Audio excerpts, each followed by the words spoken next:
Salut à tous, c'est David pour le blog Parieur Pro et je suis dans cette vidéo avec Luigi. Salut Luigi. Et salut à toi David, ça fait plaisir cette petite vidéo. Ouais, ça fait plaisir, ça faisait longtemps qu'on voulait faire une vidéo ensemble. C'est vrai. Donc du coup, aujourd'hui on avait envie de faire cette première vidéo et peut-être la première vidéo d'une série, hein. On disait que peut-être qu'on en ferait une de temps en temps, peut-être une par mois, voilà, sur les paris sportifs. C'est ça. Et voilà, donc nous, Luigi, forcément, voilà, on est tous les deux, on vient du poker, et du coup, pour cette première vidéo, on avait envie de, voilà, discuter un petit peu de la transition poker paris sportif, parce qu'en fait il y a beaucoup de joueurs de poker maintenant qui font cette transition vers les paris. C'est ça, Et c'est vrai. voilà, ce serait cool de voir ensemble, d'expliquer un peu dans cette vidéo, déjà pourquoi les joueurs de poker vont vers les paris sportifs, et puis les avantages un petit peu C'est vrai. quand on a été joueur de poker, voilà, quand on En plus, d'aller vers les paris. il y a pas mal de gens qui se posent la question, parce qu'évidemment, maintenant surtout même les book Argel et tout ça, chaque site a sa section paris sportif. Ouais, Et ça commence à se démocratiser un peu partout. On commence à entendre parler comme à l'époque du poker. Ah tiens, il y a des parieurs qui arrivent à tirer leur épingle du jeu malgré cette part de hasard. Et c'est vrai qu'il y a beaucoup totalement. de joueurs de poker qui ont une bankroll finalement eux pour jouer, pour faire des placements, que ce soit dans le poker ou autre, et qui s'intéressent maintenant du coup aux paris sportifs, voyant que certains font des témoignages comme quoi ils gagnent de l'argent et tout ça, et ça a été prouvé, reprouvé que c'est possible. Donc voilà, je pense que Ouais, ouais, totalement. C'est exactement ça, parce que c'est vrai que chez les joueurs de poker, on peut voir, bah, évidemment, la plupart des joueurs de poker ont la passion du poker et tout ça, et voilà, ils adorent ce jeu. Mais c'est vrai qu'il y a beaucoup de joueurs, notamment les joueurs professionnels, bah, qui font ça avant tout pour gagner de l'argent. mm, Et du coup, c'est bien d'avoir la passion, mais du coup, quand on veut juste gagner de l'argent, bah, que ce soit le poker ou les paris sportifs, au final, bah, voilà, on c'est va pas prendre qu'avec la celui. passion. Ouais. Si on a que la passion et pas tout le filon qui va derrière, c'est vrai que c'est très dur, même dans le poker comme dans les paris sportifs. Et d'ailleurs, c'est ce qu'il y a de bien aujourd'hui, qu'il y a des vidéos qui expliquent tout ça maintenant en poker, et ça commence à être fait sur les paris sportifs. Les gens sont pas perdus maintenant quand ils arrivent, donc je pense que c'est pour ça aussi ils essaient de se lancer un peu plus dans cette voie-là aussi. Ouais, totalement. Ouais, je suis plutôt d'accord avec toi. On pourrait parler rapidement de notre parcours dans le poker. Je sais que toi, tu joues encore, Luigi. C'est ça. Ben, alors moi, si je peux faire rapide, hein, ça fait 8 ans que je Ouais. joue. Ben, j'ai toujours gagné de l'argent au poker. Je suis joueur de cash game. J'ai fait 10 000 tournois, mais c'est sur 8 ans, ça fait que 1000 ou 1500 tournois par an, c'est très peu. Donc je suis gagnant également.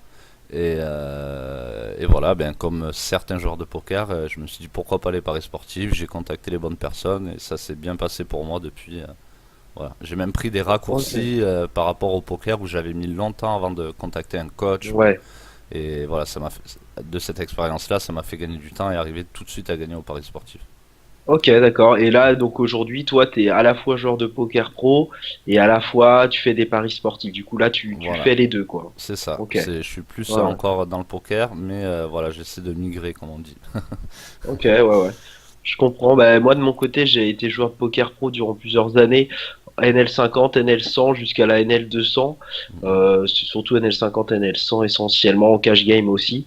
Et moi, pour le coup, j'étais un peu capé, c'est-à-dire je vivais du poker, mais je sentais que ça allait être compliqué d'en vivre sur le long terme.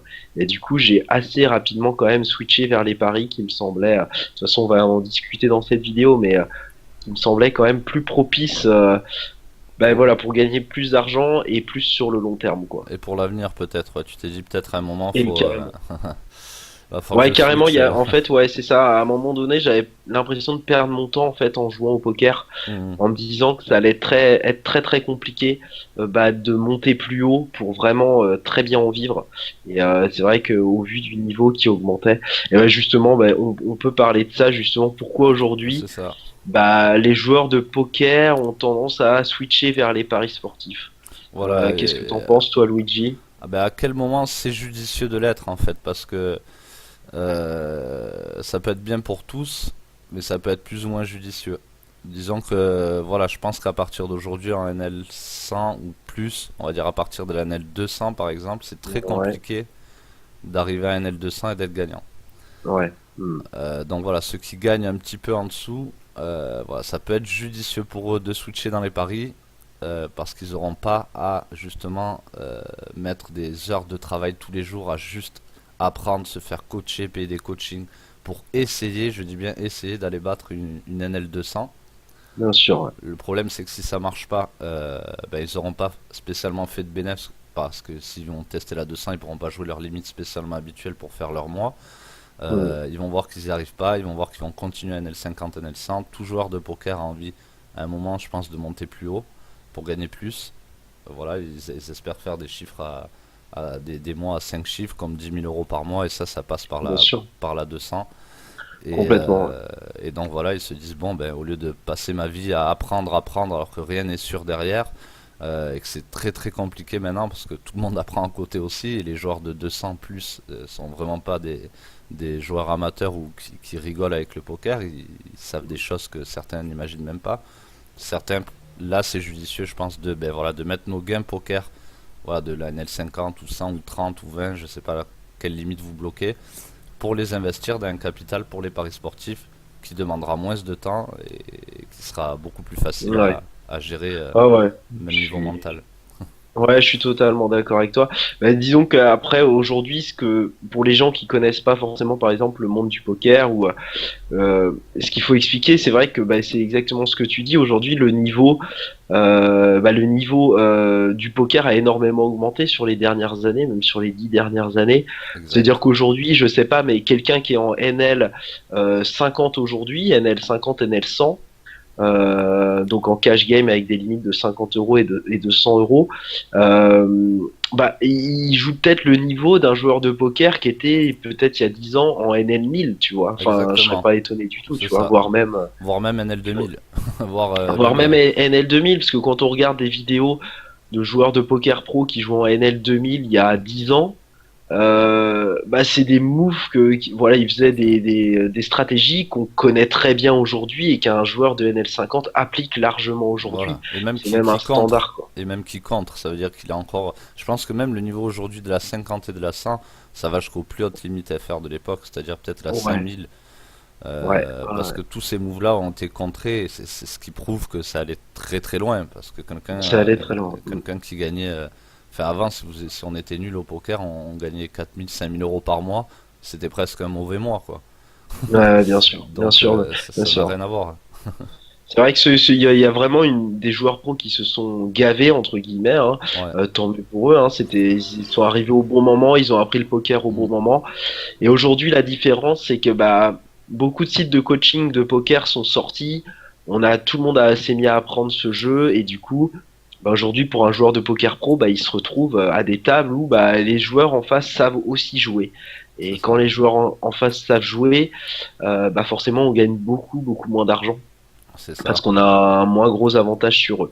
Donc du coup, pourquoi switcher du poker au pari? On pourrait dire que finalement le niveau au poker aujourd'hui est beaucoup plus élevé, c'est de plus en plus difficile de bien en vivre, alors qu'au pari, on pourrait dire que c'est un petit peu l'inverse dans le sens où bah je dirais qu'au pari, en fait, le plus difficile c'est de devenir gagnant sur le long terme, mais une fois qu'on est gagnant sur des milliers de paris, en fait, bah pour gagner plus d'argent, il suffit de miser plus quoi en fait. C'est sur un Et capital, c'est ça, ouais. C'est pour ça que c'est et c'est important de garder ouais. son capital dans les paris. Et ouais, voilà, et ça c'est toute la différence, quoi. C'est que pour gagner plus, on va pas se retrouver à jouer contre des joueurs ou des bookmakers plus forts, quoi. On joue toujours contre Exact. les mêmes bookmakers. Donc en fait, il suffit juste, voilà, c'est une question de bankroll et c'est ça la grande différence pour moi. Alors certes, les bookmakers ont des limites de mise, mais Mhm. déjà pour les atteindre, faut avoir Ouais. une certaine bankroll et quand on atteint ces limites de mise là, enfin, on vit déjà des paris sportifs clairement Et même très très bien d'ailleurs. Si et on même très commence bien. à. Parce que je sais que enfin, les limites sur du sport de masse, c'est au moins 5000 €. Ouais, Donc ouais, ouais. si 1% c'est 5000 €, ça voudrait dire qu'on est un demi-million. Ouais, Donc complètement. Donc on n'y est pas encore, hein, mais voilà. Donc là on en vit largement, on peut même investir ailleurs, enfin, ouvrir des commerces ou autres. Certains investissent dans les apparts ou autres.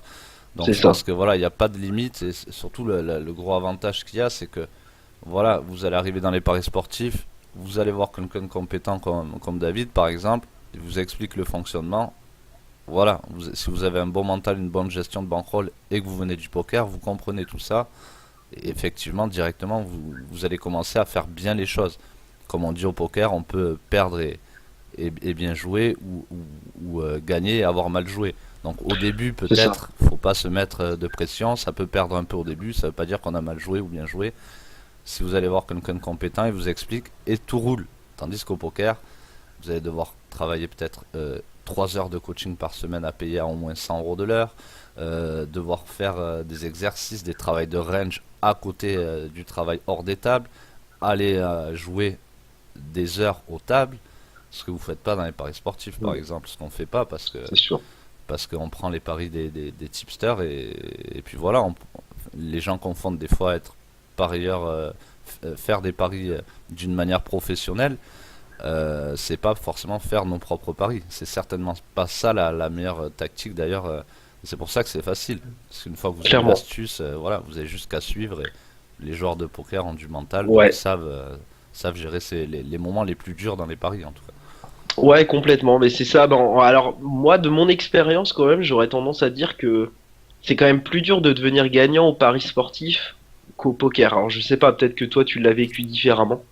Mais moi, je sais que j'ai plus travaillé pour commencer à gagner de l'argent au paris sportif qu'au poker. Au poker, c'est vrai que tu commences à apprendre le jeu aux petites limites. Voilà, ouais. Bah, tu commences à gagner de l'argent dès les premières semaines, les premiers mois, au pire. Mm, Mais ça va assez vite, quoi, on va dire. c'est vrai, Sauf qu'au poker, voilà, comme on disait, pour gagner plus, faut que tu montes de niveau. c'est Et ça. donc, tu joues contre des joueurs plus forts. Donc là, c'est la difficulté. Au paris sportif, une fois que tu vas être gagnant sur le long terme, ben, le niveau est pas plus élevé. Il suffit de miser plus pour gagner plus. Donc ça, c'est vraiment la grosse différence. Exactement, c'est vrai. Et on pourrait terminer un petit peu cette vidéo pour pas faire trop long en se disant Mhm. ouais, en quoi pour toi Luigi c'est plus facile pour un joueur de poker voilà, de passer au pari sportif plutôt qu'une personne lambda qui connaît pas le poker et qui va directement commencer les paris sportifs. Ah bah alors ça c'est tout simple hein, dans tous les cas une personne lambda qui aille jouer au poker ou au paris sportif donc déjà ça va être très compliqué pour lui. Pourquoi ça va être plus facile pour un joueur de poker? Parce que nous on a eu toutes ces vidéos, tous ces articles, toute cette entraide au milieu du monde du poker qui fait qu'on a un gros mental, on connaît les bad runs, on sait exactement d'où ça vient les bad runs, on sait exactement comment les contrôler, on sait Mm. exactement c'est quoi, même on peut voir des parieurs qui mettent 5% de bankroll sur un pari, un joueur de poker vous le faites venir dans les paris sportifs, il sait déjà exactement qu'il ne faut pas miser 5%, Exactement. donc il va Mm. déjà avoir toutes ces bases en fait, tous ces réflexes, Mm. et c'est ça le plus important en fait parce que tout le monde peut suivre un tipster qui est gagnant et tout ça, mais tout ce qu'il y a à côté, c'est la gestion du mental, gérer les bad runs, et tout ça, un joueur de poker, il a son Mm. capital, il est habitué à tout ça, et c'est là qu'on fait la différence dans les paris sportifs. Ne rien lâcher, continuer, et quand vous êtes joueur de poker, que vous jouez 16 tables par jour, pendant des fois 10 heures d'affilée, et pendant des périodes à vos débuts 6 jours sur 7, le résultat instantané, les joueurs de poker s'en foutent, ils ont l'habitude et c'est pour ça C'est qu'ils ça. dureront dans les paris sportifs. Et c'est là la Ouais, grosse ouais. différence avec un joueur standard qui débarque dans les paris. Il devra apprendre tout ça, tout ce qu'il y a déjà un joueur de poker et qui sont les plus grosses qualités à avoir pour les paris sportifs. Ouais, bah voilà, je peux que être 100% d'accord, évidemment. C'est vrai que l'aspect qui est très peu mis en avant dans les paris sportifs aujourd'hui, et que j'essaye de mettre en avant de temps en temps dans des vidéos, je crois que tu le fais aussi, Luigi, Mhm. mais c'est l'aspect mental, parce qu'en fait, on n'en parle jamais. On pense que ouais, gagner au paris sportif, c'est que technique, et il faut avoir les bons tipsters, et après, il suffit de les suivre. En fait, il y a l'aspect mental et gestion de bankroll qui sont extrêmement importants. Ah, L'aspect mental, parce que quoi qu'il arrive, même si on suit des bons tipsters, on va être soumis à un moment donné à des bad runs, à de la variance, on va perdre beaucoup d'unités de mise. Parfois, voilà, j'entends des gens qui disent, ah, est-ce que c'est normal? J'ai perdu, je sais pas, 3, 4, 5 unités de mise. bah oui, c'est normal. Enfin, même si on suit des bons tipsters, on va perdre Ouais, 5 unités de mise parfois, et on va en perdre parfois beaucoup, beaucoup plus. On va en perdre jusqu'à exactement. 20, 30, 40. Parfois, Mm. c'est possible dans les pires bad runs.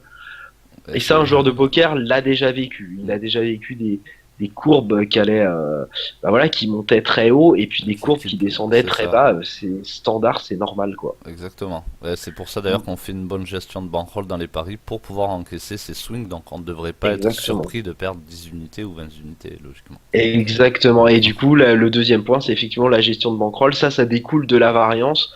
Un joueur de poker, il a une bonne compréhension, une meilleure compréhension de la variance que une personne lambda, et du coup, bah, la conséquence de ça, c'est exactement, c'est ce que tu dis, c'est que bah, il va savoir qu'il faut une bonne gestion de bankroll. Évidemment, il va jamais miser 5% de sa bankroll sur un pari, parce qu'il suffirait de perdre 20 unités de mise pour ne plus avoir de bankroll, donc on pourrait plus jamais remonter.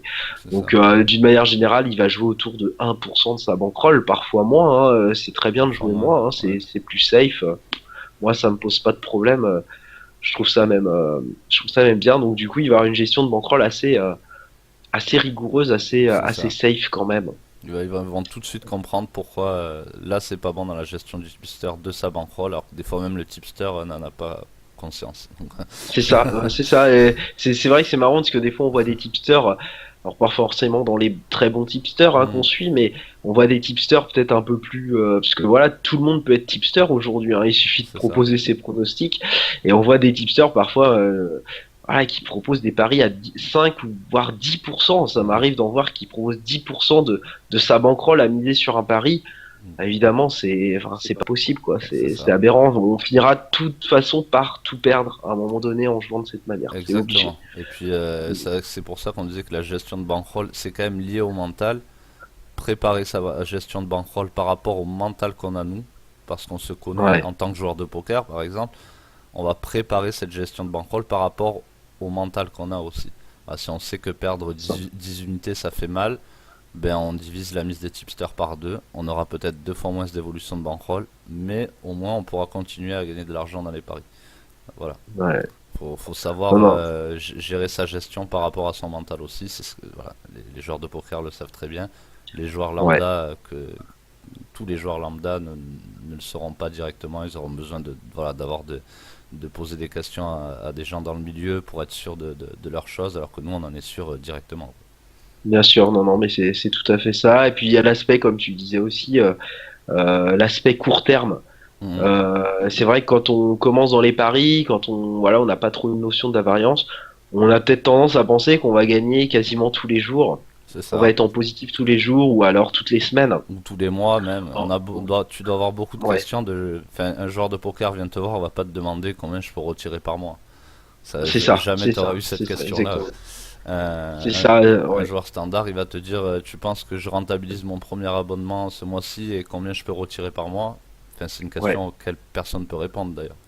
Exactement, et ça, bon, c'est des questions qu'on a de temps en temps parce que Ouais. forcément, nos vidéos, voilà, les articles qu'on fait, bah, c'est ouvert à tout le monde, donc c'est aux débutants aussi, et d'ailleurs, c'est fait aussi pour que les gens apprennent, donc Mhm. ça pose pas de problème en soi hein, quand les gens posent ce genre de questions.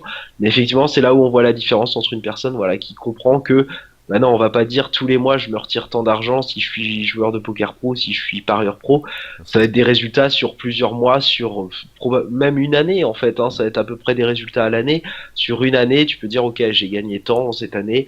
Bah oui, il y a eu des mois très positifs, il y a eu des mois négatifs, C'est mais à ça. la fin, j'ai gagné tant quoi. Et c'est là-dessus que c'est important. Exactement. Je pense que là on les a bien briefés en tout cas. C'est bien cette vidéo pour voilà, je sais que ça va être tapé forcément dans les jours à venir, dans les années à venir. Comment passer voilà du poker au paris Ouais, sportif et c'est une vidéo que je trouve qui peut expliquer pas mal de choses en tout cas. ouais, complètement. Ouais. Et puis, ouais, je suis plutôt d'accord avec toi. Je pense que ça, vu que effectivement c'est un effet en ce moment, on peut le voir que C'est beaucoup de vrai. joueurs de poker passent au paris sportif. Bah effectivement, ouais, je pense que ça pourra en aider, Voilà. ça pourra en aider certains, je Et pense. c'est même sûr, parce que enfin, moi qui Twitch souvent en live du poker sur Twitch TV, ben voilà, les gens voient que ça y est, j'ai ouvert un club et tout ça, et commencent à se poser les questions. Et c'est Ouais, vrai qu'il y en a plusieurs qui voulaient déjà faire le pas, mais voilà, comme quand on connaît pas vraiment sur qui aller, et ça leur fait plaisir de voir même qu'il et ça leur fera plaisir de voir qu'il y a des anciens joueurs de poker qui peuvent parler de ça. C'est encore plus crédible pour la vidéo. Complètement. Bon, bah, je pense que on est d'accord là-dessus, Luigi. Nickel. Bon, tu veux qu'on mette un terme du coup à cette petite vidéo? Eh ben oui, ok, on va faire comme ça, et puis on peut se dire qu'on se retrouvera probablement bah, pour une prochaine vidéo, comme on l'a dit. Je Voilà, c'est pense que ça. En, ça en- peut être sympa. en fait, on va essayer de vous faire avec David, voilà, des petites vidéos audio débat ou alors des vidéos audio sur des sujets, voilà, qu'on aura trouvé comme ça pour vous faire plaisir. Il y en aura qui seront sur YouTube et certains, voilà, pour les membres, spécialement pour les membres du club. Et voilà, ça leur fera plaisir aussi d'avoir leur petite vidéo personnelle vu qu'ils sont membres du club et des vidéos que vous aurez sur YouTube. Et voilà, ça annonce une petite série de vidéos audio. N'hésitez pas dans les commentaires hein, si vous kiffez ça ou si vous avez même des sujets que vous voulez qu'on traite ou autre. Voilà, on se posera les bonnes questions et si c'est possible, on vous répondra sur une vidéo sur un sujet précis.